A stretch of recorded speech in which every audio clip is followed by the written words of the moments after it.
This podcast contains potentially adult language, adult themes, definitely drinking, and possibly sexual context. Listener discretion is advised.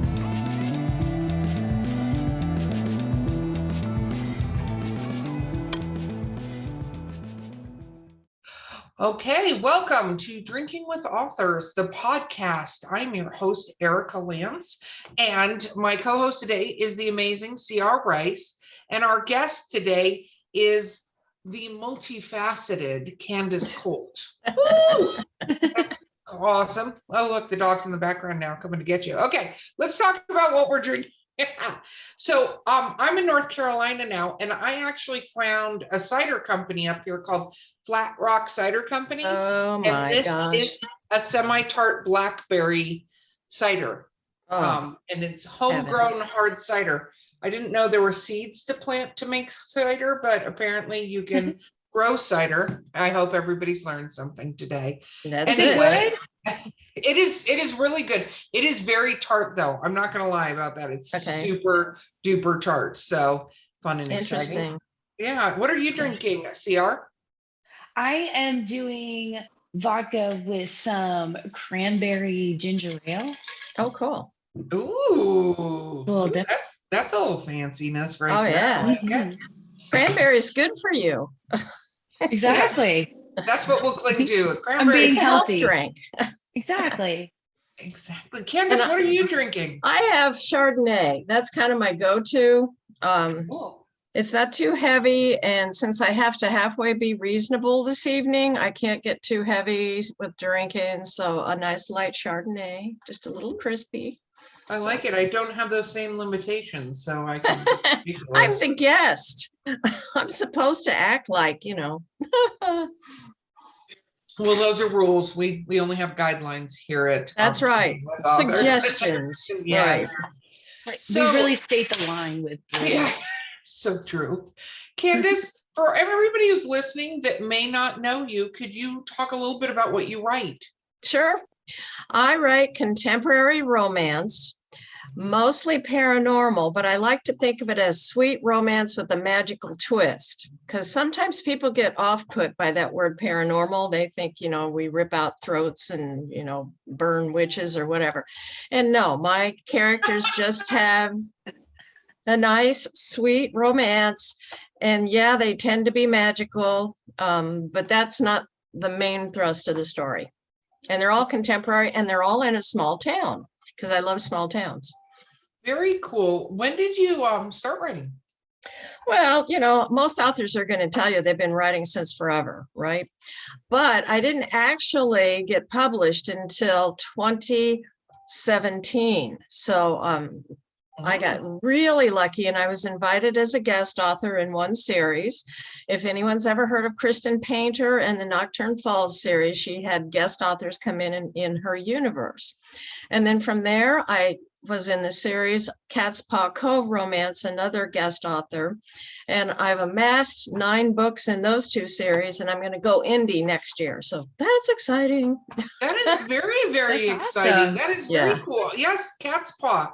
We interviewed Cat's Paw. Yes, I talked to her last year, I think. Yeah.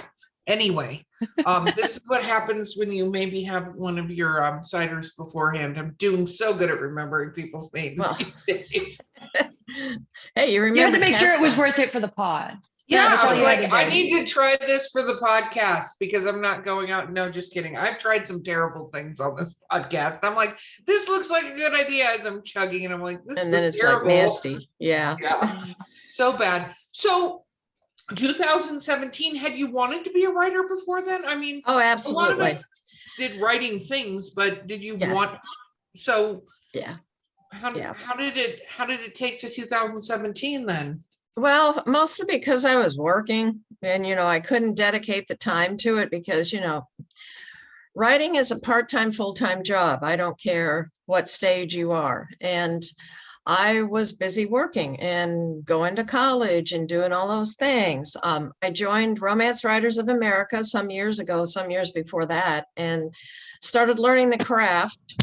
I really didn't understand the craft of writing romance. I just thought you just sat down and spewed out a bunch of stuff. We don't like to use the word formula.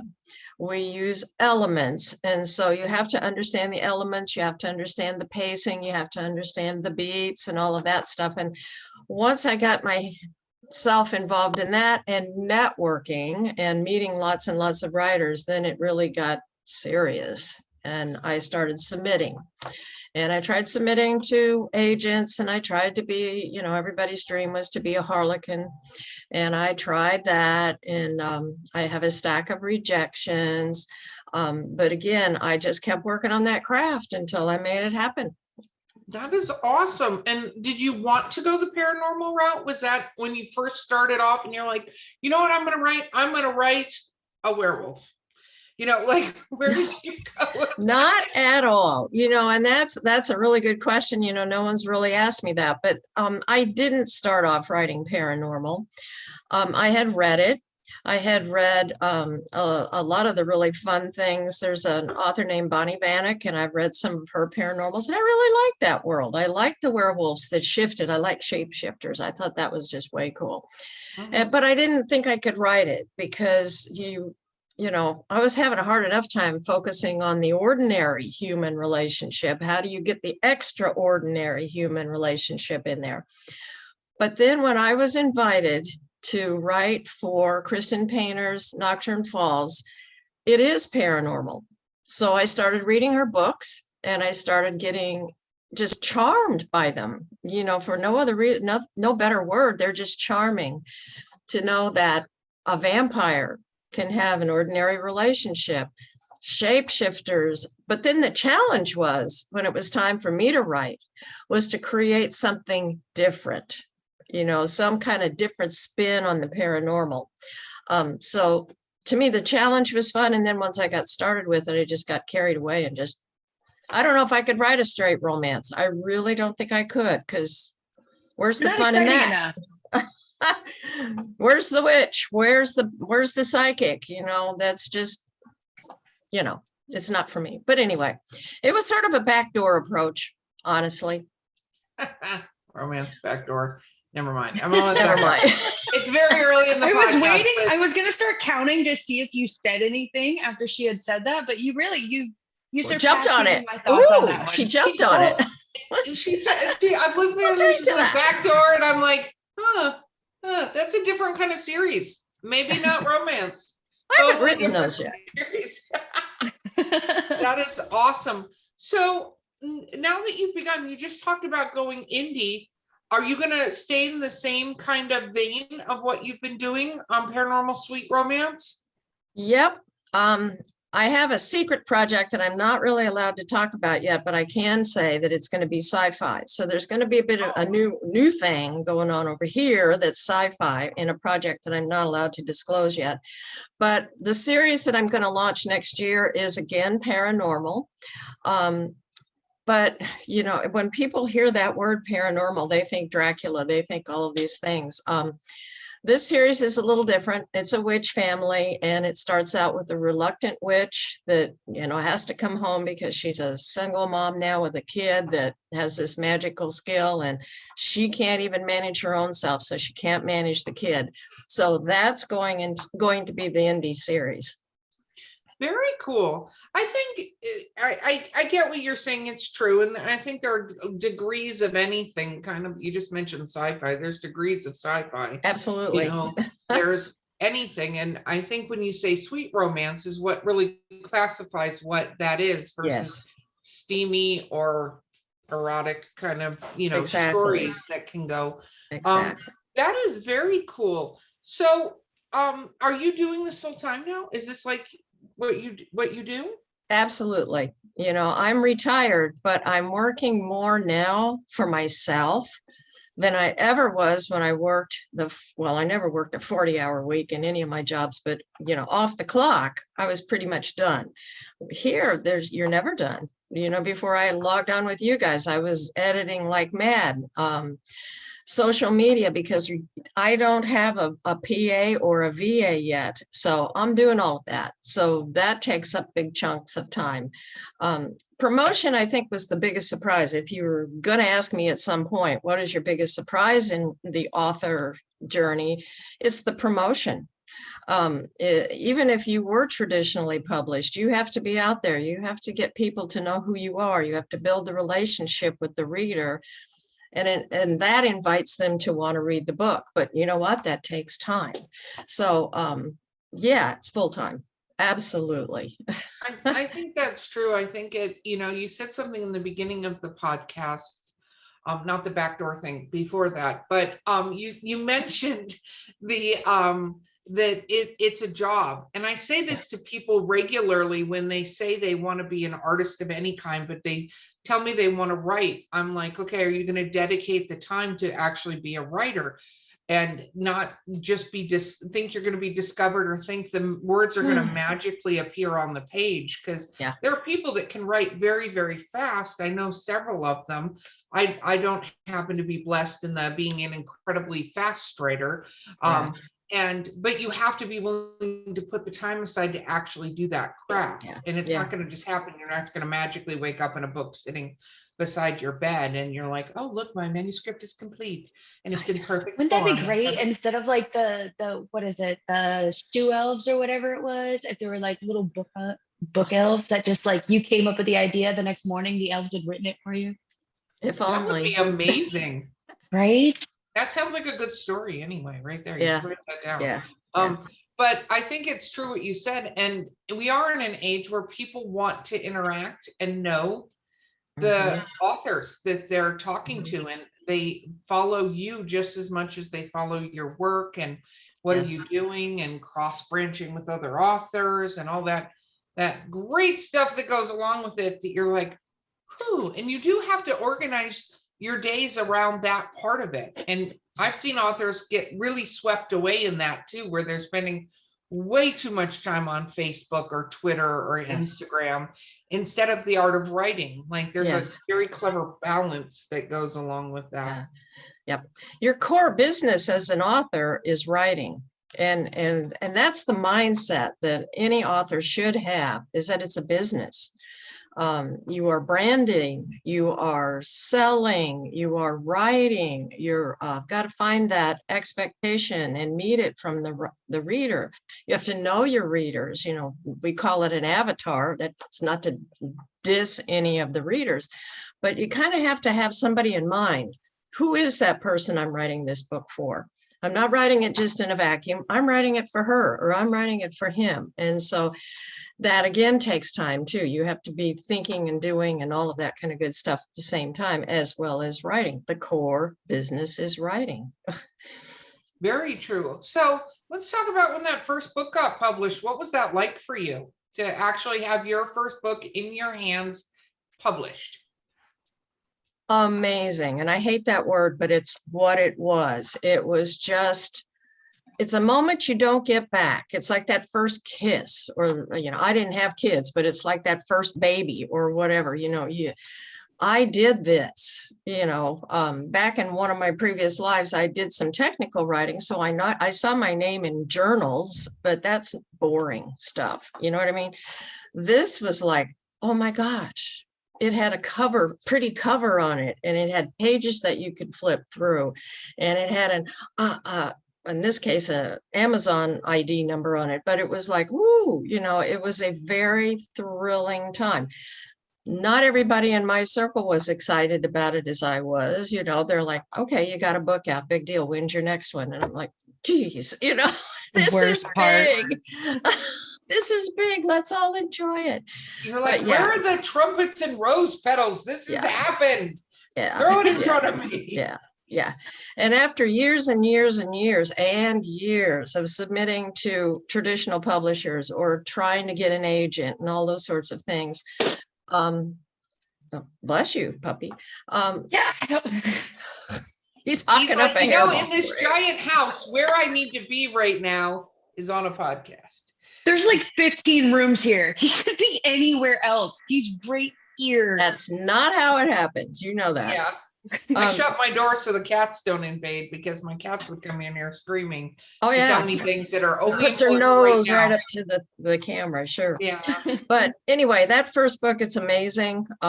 It never gets old to open up a box of books. It never gets old. It's like, wow, well, you know, I really did that. All that work, of course, you know, on the other hand, all that work and all those hours and everything scrunches down into one little hardback or softbound book or ebook or whatever.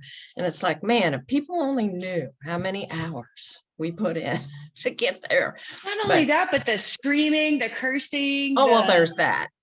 There's so many steps that go into writing a book. Did you have a lot of frustrations with yourself when you were writing your first one? Oh yeah, absolutely. Because in the beginning, you just spew, you know, you think you know how to do it. You're spewing the words out. They're beautiful. And then I have a couple of these automated programs that I run it through, and I realize how many crutch words or how many, you know, tenses get screwed up, or, you know, all that kind of good stuff. And I'm like, holy crow, who's ever going to read this? This is horrible. It's terrible. Then the program crashes, or the computer dies, or this happens, or that happens. And then you're holding the book in your hand, and it's like, nobody knows all that blood that you shed to get to this point. And you just smile and thank you for buying. But yeah, there's a lot of emotion behind it. And I don't know any author on the planet that would say differently about that.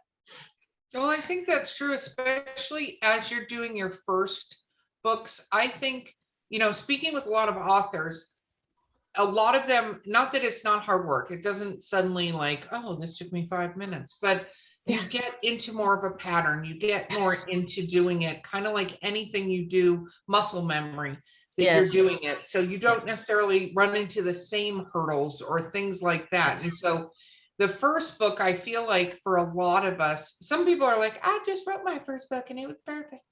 And then there are others of us that are like, we did that for 8 years. We wrote our first book for 8 years. You know what I mean? I say that because my first full-length novel took me 8 years. Now, I wasn't writing that whole time. Wow. Because, you know, you write and then you go do something else and then you whatever, and you go through every emotional life thing that happens. And then finally you're like, you know what, I need to just finish this effing book and get it out and be done with the entire thing. But you know, then the next one, you're like, okay, I can do this in X amount of time. And it gets shorter and shorter, and it gets easier and easier. And I know you don't want to say the word formula, but you get into, I'm going to say, a pattern on how the books communicate. That doesn't mean it's the same storyline, but it's a formula on how the books communicate to your reader, stuff like that. And then it does get easier because you're not trying to navigate the first time through the forest. You're like, I've been through this forest before. The next time you're like, oh, forgot about that thing. But eventually you're like, I've been through this. Nothing can attack me. I know where everything is. I'm good to go. Let's just go. And I think as authors, we have to remember that, so that when we're going through our first, second, sometimes 10th book, it just depends on the author. Don't kill yourself over what you're, you know, beat yourself up over what you're getting to on that journey, because it is a journey, man. Yeah. And I can guarantee you've not packed enough sunscreen for that journey ever. So. And every time you think it's done, like, you know, you get that moment reprieve because you finished it and like you've gone through the editing process, you're waiting for it to come out. You know, 2 days after it comes out, you're getting those messages that's like, this was awesome. So when is the next one? And it's like, listen, I need like a mini vacay between every single one. Yep. Yeah. And then you got to start publicizing it and getting it out there and figuring out your next one and timing that out. It's definitely an interesting thing. What were the most surprising parts when you actually started getting into this and you're like, I'm writing this first book, it's going to go out?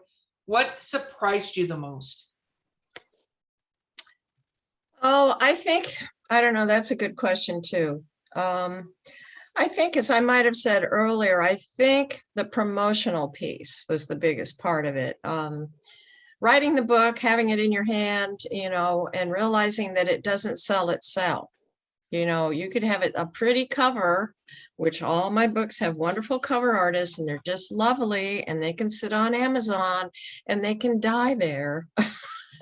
So, you know, I think that was a challenge. to understand that I play a big role in this. Even with small publishers, you still got to do your more than fair share of it.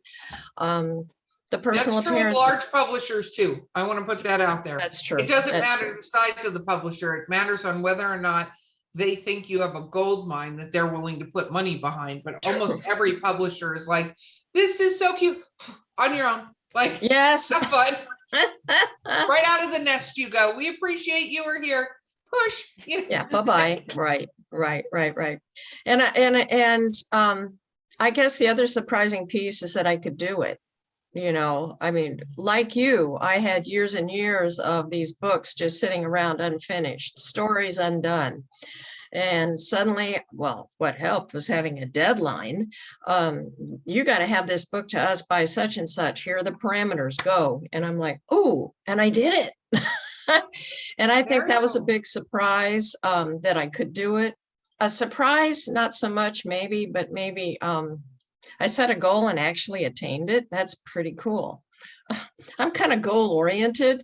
I guess most authors probably are. They've got some goal they want to get to, but that I actually did it after all the years of saying, I'm gonna do it. I finally did it. No, So, that's amazing. There are many, many unfinished books in the world. There are more unfinished books than there are finished books in this world that we live absolutely. in. That's, What about when you first get it out and you're doing this? I know those two series have sort of a theme with the covers and all that other stuff that goes along with it. What about the first time you started getting reviews? that's nerve-wracking. And I've learned over the years with a lot of coaching from people behind the scenes, don't bleed over everyone that you read. Even the ones that just praise you to the high heavens and the one that says that's the worst book I ever read in my life. Somewhere in the middle lies the truth. It spoke to that person, it didn't speak to that person. You know what I mean? It's important to get the reviews, and of course every author wants thousands of them, and for all kinds of reasons. But it was really interesting. I mean, I'd had my book beta read, and I'd had my book, out in the hands of some of these review things like BookBub and all those kinds of things. But when that real review comes in and you're starting to read, someone says, when they start talking about your story, and they say, so-and-so is really a great character, and I really hoped she would get they got into the story in the review, which was really kind of fun because I'm like, oh, they got it. They got what I was trying to do there. Or they'll come up with something I hadn't thought of. I'm like, ooh, did I say that? So I read them, but I don't live with them, if that makes sense, because sometimes the trolls are out there and they're just looking for something to beat up, or they just want to give you 1 star because that's just the way they are. So you got to kind of balance your reaction to it, but it is kind of cool when somebody connects with what you're trying to do with the story. No, I think that's very true. I have a lot of author friends that tell people, if you are worried about your reviews, go read reviews of a very popular book you've read, because you can click on the 5 stars and then you can click on the 1 stars that they've said about something that you treasure as a book. Yeah. And see what comes out of people's mouths. I think reviews, depending on how you are mentally, are a great thing, or they can be a very destabilizing. You should just walk away. Yeah. Because unless they're useful, I have a very good friend of mine who's an author, Austin Scott Collins. I'll call him out. And he wrote an amazing series, but he wrote a blog article once about leaving a review and how to leave a review to benefit the author. If you want to leave a review, you want to speak to the author, how to do that, because just going, it's great, does nothing really. I mean, yay, you think it's great, but it doesn't tell you what was great, what they liked about it, what they maybe didn't like about it, which is fine too, because that way, if you have 40 reviews that say, I really didn't like the way this character, dealt with this situation, And you look at it and you can go, well, I don't care what you think because I wanted that to be that way and that was intended. Or you can look at it and go, wow, what I was trying to communicate didn't come across to the In this reader. book. Yeah. Yeah. And so I could tweak that a little bit. But unless there's a constructive piece of information in the review, it doesn't work. It just doesn't Right. work as a thing. The thing you that know? drives me crazy is when people review a story and you'll read, because I read reviews before I pick a story just to kind of get like Yeah. a little glimpse of what it is. But then when you hit those reviews that are like, I hate this genre, don't even know why I read this book. This book was absolutely terrible. And I'm like, do you understand what you just did right there? Like, not only did you drop their rating, they probably read that and like got super upset initially. And then like, why read it if it's not your genre? Like, if you don't read horror stories, why would you go read a horror story and then leave a terrible review? And leave a review. Exactly. Yeah. It makes you look kind of not together. Yeah. Well, you said it best, trolls, Yeah. The fact is the trolls exist. They're out there. They're Mhm. just people that, are just negative people that exist in the world. And that's why living and dying by what somebody says on a review is not healthy for an author whatsoever, actually. So, okay. Oh my goodness. It's time to take a break. We will be right back, ladies, gentlemen, and those that don't identify as either one of those, with Drinking with Authors. All right. Sample locally sourced, quality distilled spirits in the beautiful Columbia River Gorge. At Skunk Brothers Distillery, we're family owned, brewing small batch grain to bottle spirits, just like our grandfather did back in the Prohibition era. From handcrafted bourbons and moonshine to flavored blends and cordials infused with local fruit. Join us for a tasting tour and buy Skunk Brothers spirits straight from the source. It's all in the family at Skunk Brothers Spirits, located in Stevenson, Washington. Okay, we're back. So we were talking about reviews. And you said you joined the Romance Writers of America before you actually had really written anything, Yes. right? Yes. So what was that like, going into the realm of a bunch of writers and stuff? Well, that was it was interesting stuff. That's how I started to meet established authors on a personal basis. I'd always had kind of this mysterious, like foggy view of an author. Ooh, an author, they've written a book. I mean, I really thought they were just some sort of, people that sat on a throne and, just some sort of thing, and found out they're real people and had real issues and, real families and stuff happening in their lives. As most, I'm not going to say all, most were very generous with their information, with their, they were not, some folks are very insecure, so they don't want to tell you, how to make your life work. They just want to hold you off. But most authors are very generous. They give you advice. They work with you. And I think that's the kind of thing, the mentoring, that I really enjoyed, and the tribe, that there's others like me out there. Because most of the time writing is an individualized, introverted, lonesome job. And when you finally get with others, and that's kind of funny in and of itself, because we're mostly introverts, and when introverts get together, it's a noisy quiet. You know what I'm saying? Mm-hmm. So it's like a really good experience. I went to a couple of nationals. I saw the big picture.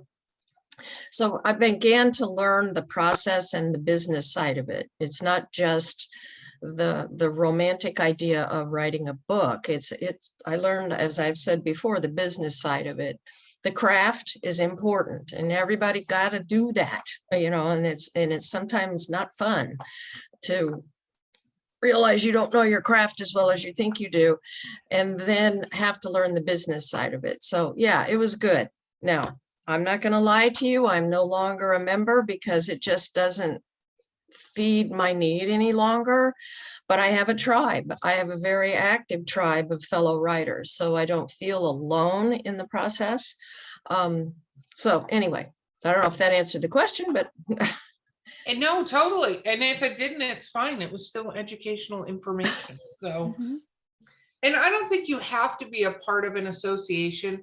I also Mhm. don't think you have to be part of a critique group. I like that you use the word tribe. I think you do have to have a tribe. I Yeah. think you do have to know at least some other authors Mhm. that have the same mutual reality you do on what you're Mhm. doing there. Mhm. Because Mhm. unless you're an author, most people don't get it. They don't get what you're going through. They don't, whatever your process is, and you're sitting there talking about whatever, they don't understand what you're saying when Mm-mm. you're saying it's foreign. But that's Mm-mm. true, I think, with anything. I have friends in all kinds of different professions, or I have all kinds of different hobbies.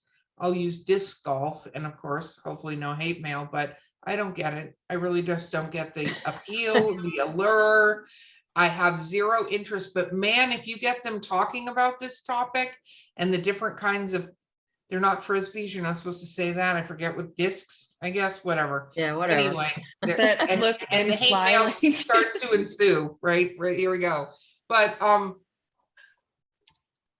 I just find that unless you're in that, you don't have that shared reality of what that's like, to Correct. do that. So Correct. talk to us a little bit about your process.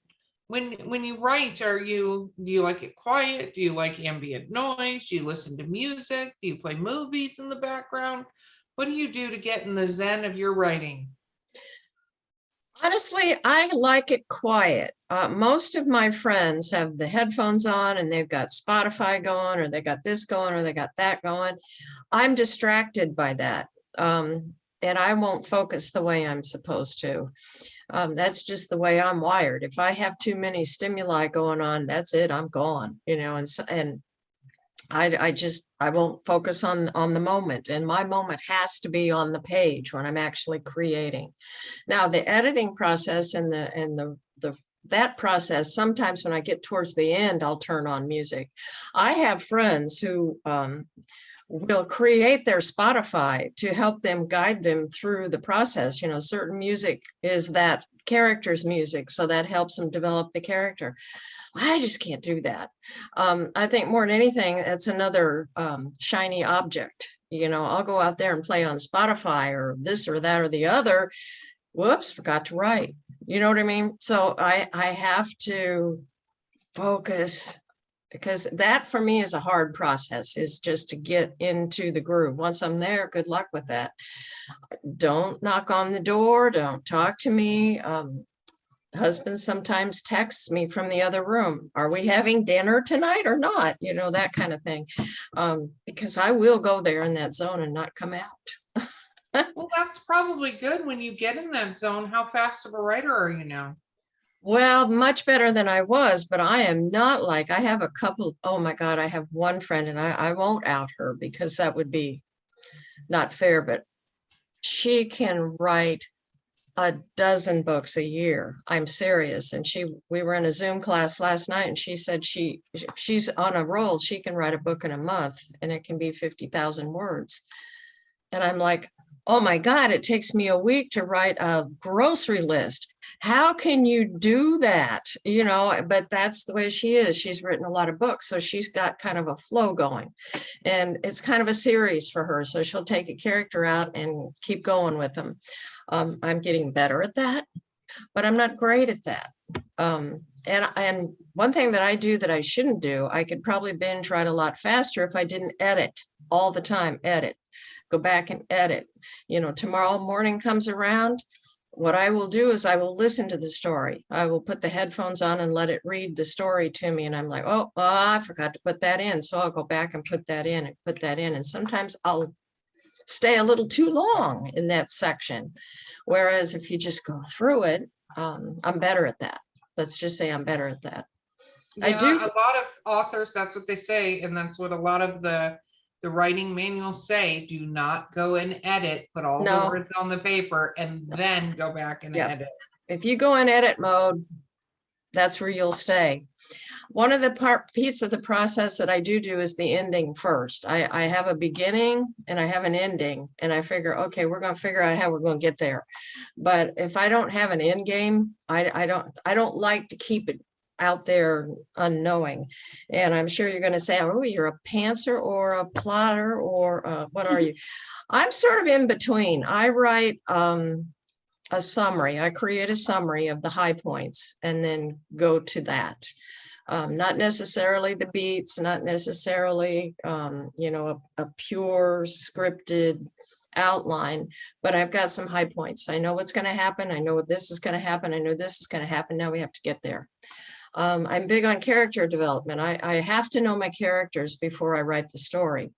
I may not know everything about them, but I have to know what their qualities are, especially when they're magical. You got to have that magical quality. And what's his quality, magical or not? And then you start creating the conflict, because, that's the 4-letter word in romance. You got to have conflict. And in the beginning, I never had enough conflict. Well, now I figured out how to make conflict. You just make diverse characters coming from different angles that are absolutely improbable, and then you give them a story and turn them loose. So that's my process. Do you do a lot of research? Yes, depending on the story. Yes, I do. The last Cat's Paw Cove that I did for Christmas last year was set in Cat's Paw Cove, but it was going to be kind of a World War II kind of a thing threaded into it, a ghost story about World War II. And it was about a real thing that happened back in the day here in Florida, where I live. On both coasts, I found out that the German U-boats came right up close to the shore. And a lot of people just don't know that the Germans almost invaded us. In fact, a couple of times they did come on land up around St. Augustine, but they caught them really fast, and probably the Germans wanted to surrender. But anyway, I needed to do some research about the German U-boat. I had to do some research about the kinds of aircraft that the United States would have had in the day. I had to do quite a bit of research about that whole World War II kind of flavor, which is a hot topic right now anyway. But yeah, so I'll do that. So sometimes I'll do a lot of research. It just depends. And when there's some authentic landmarks or something that's real in the story, that's why it's fun to write about made up towns, because you don't have to worry about it, But if I was writing a story about Orlando, Florida, I better have my details right. And so I've got to do some research to make sure I've got the street names right and the hotel right or whatever. So no.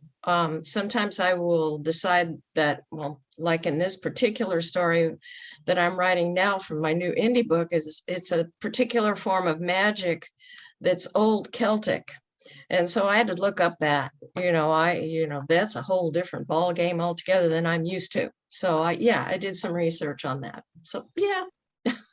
I would say so. Do you end up going down that rabbit hole too far? I know a lot of researchers who can't stop themselves after a certain point. Oh yeah, you always find out more than you'll ever use. You know what I mean? I mean, you'll find out this and you'll go there, and you'll find out this and you'll go there. Diana Gabaldon is probably the queen of the research. That woman has her historical time travel novels down to a T, where every little piece of her story is researched and is perfectly accurate. I'm not there. You know what I mean? I might gloss over a few things here and there that might not interest the reader, and it sure didn't interest me. So, there's a little bit. I think it depends on what it is. Historical fiction, you get into having to know this stuff. I think this is the fine line for writers on whether that detail is actually essential to the story. Yes. To put enough emphasis on it, because like you discussed the street names in Orlando, that's important if you're describing getting somewhere specifically, for instance, right? Mm-hmm. Or the location of a particular historic building.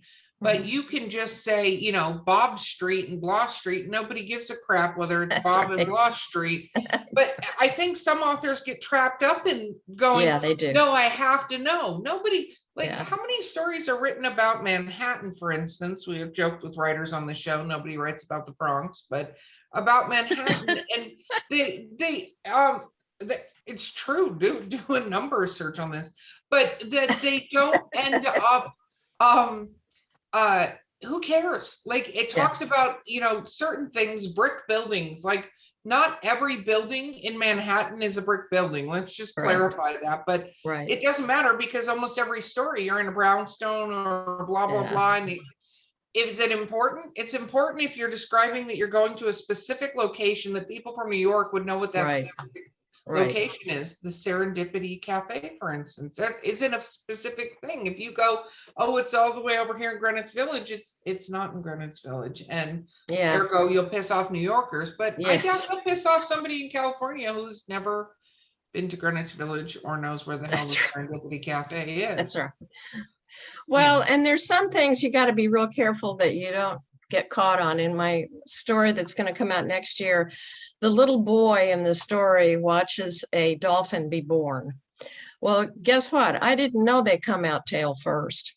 Thank God I looked that up, because if I'd have said, oh, here comes its little head, you know, somebody out there is going to go, hey, stupid, you know, dolphins babies are born breech all the time. Those things happen. I could have said that in a review. If they'd have caught me, I would have said, hey, you know, and that's another thing. Never go at people at the review. Back to the review part we were talking about. Don't never engage. Go at people on social media. No, never. You're fighting with not a person. You're fighting with a weird entity. Yes. You know, people will say things that they will never say in person on the internet. Oh yeah. You know? Yeah. But let's talk about fans. Have you been to in-person events where you've gotten to meet fans? Oh yeah. Quite a few lately in the last couple of years. Now, you know, I will back up and say it's budget dependent. You can't go to everything that's out there. There's lots and lots of reader conventions and conferences that you can go to. Florida has lots of them. And they're a lot of fun. They're a lot of work to set up your booth and all of that kind of thing, or signings and all, but it's really, really fun and so heartwarming when somebody will walk up to you and go, oh my gosh, I read your book. I can't believe it. Or they pre-order a bunch of them and they're all excited when they show up at your table to buy them, or you get to sign them. Woo, that's exciting, is when you're signing a book. But yeah, engaging with, and it's healthy too. I can see that person now when I'm writing a story. You know, it's not just a manufactured avatar, it's a real live human being. Oh, so this is who's reading my book. So yeah, meeting people in libraries, on conferences, just all kinds of fun stuff. How was it? Have you ever had a fan? I've had this experience. Had a fan come up to you and talk to you about some part of the book that they absolutely love, and you have no idea what they're talking about? Yeah. Oh yeah. Oh, absolutely. Oh, absolutely. That's when you put on your game face and you go, yeah, wow, really? Well, tell me more about that. You know, give them the open-ended question and let them keep talking. And you have no earthly clue exactly what they mean. Or they want to give you an idea for another story, you know. And you know, this one lady she gave me a really great idea that someday I'm going to put in a book. But you know, yeah, they might come up with some really interesting comments. I found that to be the case, and I think it's funny because you never quite know what detail of a story that you write is hitting home to a reader. What part impacted them, what part made a difference for them, or did they love, or some character. I often joke on the show about the barista that you put in there to just like have that one scene because this action had to occur, so ergo run into each other in a coffee shop. The barista's name is Luke and he's behind the counter and has a mohawk, and everybody's like, tell me more about Luke. And when's Luke going to get a story? Going with? Is Luke going to have a story? Who's Luke? I know. What's his name? I'm like, I'm working on that. That's when you go, why don't you give me your opinion? Give me what you got out of that. So then you can try to remember what the hell they're talking about. Yes. Yeah. That is awesome. I think fans are so much fun. And I think it's always interesting to watch when fans are a little standoffish coming, because they think like we used to think before we met more authors, that it's like, oh my God, it's an author, a celebrity. And I think authors forget that you're a celebrity. The moment you put that book out, you're a celebrity. I'm not saying what level of celebrity, but you're a celebrity, and you're a celebrity to your readers. Yes. who are like, Yes. oh my goodness, blah, blah, blah. I thought it was really weird on this podcast. I've been doing this podcast. I did this for my own gratification because I enjoy talking to amazing authors, right? But I had somebody at one of the last conventions I was at come up and go, oh my God, you're the Drinking with Authors girl. And I was like, yep, that's me. I listen to your podcast all the time, blah, blah, blah. And I was like, very cool. And they were super excited. And then it got really awkward because, they were just kind of standing there. And I was like, well, what's your favorite episode? Like, Yeah. Yeah. And what was funny is they didn't know the author's name, but they were like, the one with the thing. And I'm like, yeah. No idea what you're talking about. I drink love that thing. That thing was my favorite part too. Yeah. Best episode ever. No idea. Like, yeah, that's like when I used to work in a library, and that's like a college library. And that's when the student comes in and says, my teacher says I have to read a book. Well, what's the name of the book? I don't remember, but it has a blue cover. Okay, then we're going to go through the catalog and see all the books that have blue covers and see if we can find that book for you. But yeah, when the authors or the writers come in and they attach to something that you thought was kind of a minor piece. And it's kind of cool because it teaches you a lesson too. Don't discount anything that you write because something's going to connect. It's going to hook like Velcro on somebody, and you never know. What is your favorite compliment you've gotten about your work? I have someone who just recently said, and I thought this was cool because she knows me, so she kind of has a little bit different spin on it. But she says, when I read your stuff, it's like I'm talking to you. It's your voice. It's amazing. And I'm like, wow, thank you.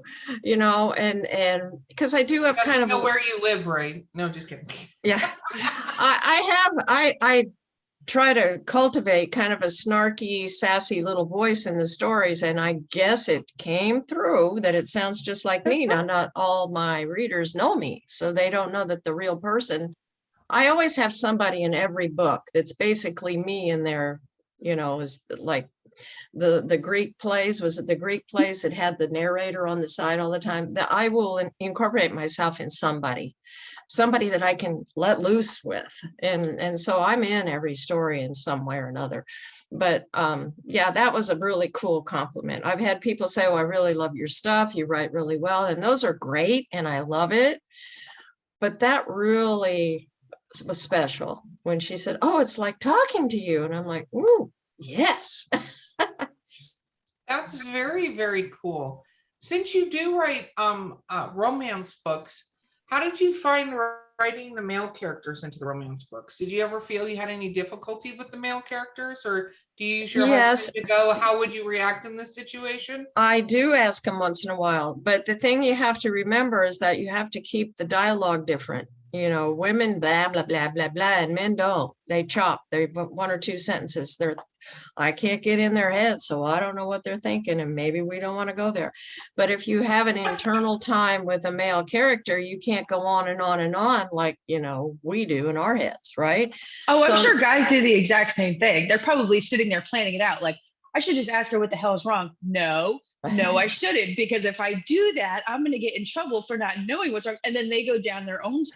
They probably go down some path. I'm sure there's a path. But yeah, there is a challenge to making it sound authentically like anytime you have two characters on the page, it's hard to make sure that they're different. That you don't just hear the same blah, blah, blah, blah, blah. He said, blah, blah, blah, blah, blah. She said, you got to try to put that personality and put that gender in there so that it doesn't sound like one voice all the way through. That's part of the craft. Yeah. No, that is absolutely part of the craft. And oh my God, I had a question there and I just lost it for a second there. Is there, I found it again. It's okay. I have a drunken gnome. I found it. It's on a Post-it. Do you have any characters that you find absolutely difficult to write? Yeah. There was a character, not all the time. There's a character right now. I'll try to hold that thought in this hand. There was a character that I wrote in one of my stories that was, I didn't know what to do with him. He ended up getting his own story and it ended up, great. But I didn't know what to make of this guy, and in fact, one of the reviews said that in the beginning they didn't like that character because he wasn't likable. I didn't like him, so I made him unlikable. He had to change because that's part of the process, right?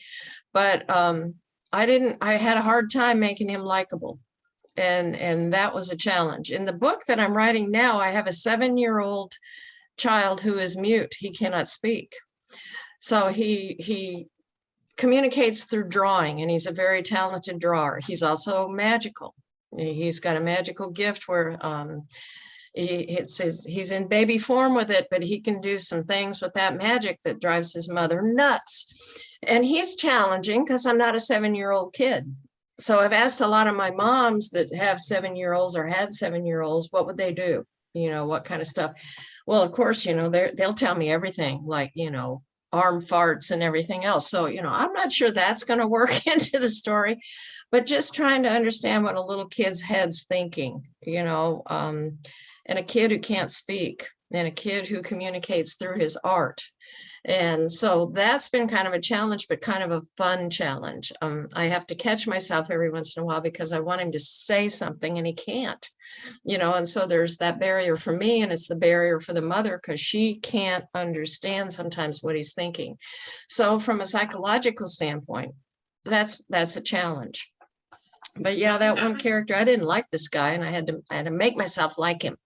And when he got his happy ever after, everybody liked him. So I actually enjoy writing characters that I don't like and don't end up that way, because I think sometimes, not for sweet romance, don't get me wrong, these are not sweet romance books. right. But I've had a lot of fun, and I found that the more difficult thing to do is to not write a character that has a lot of redeeming qualities. A lot Yes. of people even write villains with redeeming qualities. And I Yeah. always think it's interesting when you can take a character and for a very specific reason, not have them grow. Some people don't grow and have Yes. you get to the end and they're the same way they were in the beginning. And I always think I found that to be one of the difficult things to write, is to not go, oh, I want to give this person this thing. Well, no, they don't get that thing. They don't get better. You don't, at the end. But I found that frustrates people too. Because everybody's stuck on that whole everybody has redeeming qualities because the whole Marvel universe, like Yeah. all of the villains have redeeming qualities. And I know one of the issues I've had is everybody's mad one of my characters just a crappy person. Like there's no reason. It's just he's a crappy person. Yeah. And like it bothers people because he's not getting nicer. And it's like he's a terrible person. He's not supposed to get better. So I think it's like a double-edged sword. I think it definitely goes based off of what audience you're gonna hit, I guess. Yeah. Yeah. And not everybody's gonna like every single book. No. But guess what? We're getting near the end of the podcast. Oh no. I know. I could gab with you for hours. This went so fast. Well, the best ones. Wait, no, that's a different book too. But no, I'm not gonna say that. I even set myself up for that. High five to Erica. You are on a roll tonight. I swear. Oh, that's cider, girl. Oh my God. Flat Rock cider. That's all I'm going to say. Flat Rock cider. It has a little star on it near where I live, actually. Yeah. But let's go for some advice. I love it when guests give advice. So what advice would you give authors out there? Persist. Keep doing it. Take a break when you need to. If it gets too intense and you're getting too frustrated with the work, or you're too frustrated with the process, or there's always going to be somebody that's going to love your story. And so keep that in mind when you're writing. You may be at your worst moment in the process, but that story is for somebody.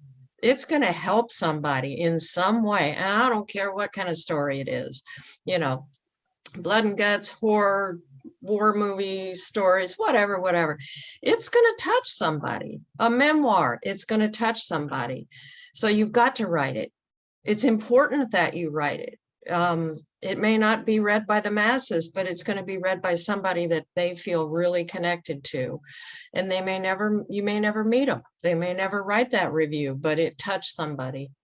And so I think that's the advice that I would give people is don't give up. Don't stay in the hidey hole and think nobody's going to read your work. They will read it. They just might not 40,000 of them on Amazon review, but some read that book and really like it. Very And we're cool. not in it for the money. So Yeah. Oh, yeah, don't go for the gold. Hope Don't the go for gold the gold. happens, but don't go for the gold. How do people find you? How do people find your work? well, everything's on Amazon. So you can find Candace Colt on Amazon. Some of my books are wide. They're out there in all the other platforms. My Catspaw Cove books are free on Kindle Unlimited. And you can always go to my website, CandaceColt.com, where you can sign up for my newsletter, read my blogs, just find out about me, and just generally immerse yourself in the experience of me. Oh my God, I love that. I love that. That you was said absolutely amazing. immerse yourself. I'm going to steal that. I want you guys to immerse yourself in the experience. You got to do the hands too, though. Yeah, Me. but it's copywritten. I just copywrote. No, Okay, no, fine. I won't use that. you I'm can back- use it. I'm going back to the back door thing then. That's where I'm going back to. That's where we started. Candace, you've been amazing. Thank you so much for being a guest on our show today. Oh, ladies, I've enjoyed it. You guys made it really easy. Oh, good. Okay, guys. Well, you've been listening to Drinking with Authors. I've been your host, Erica Lance, and my co-host has been the amazing C.R. Rice. And our guest has been the absolutely awesome Candace Colt. So thank you so much again for being here. Thank And you. guys, we'll see you next time.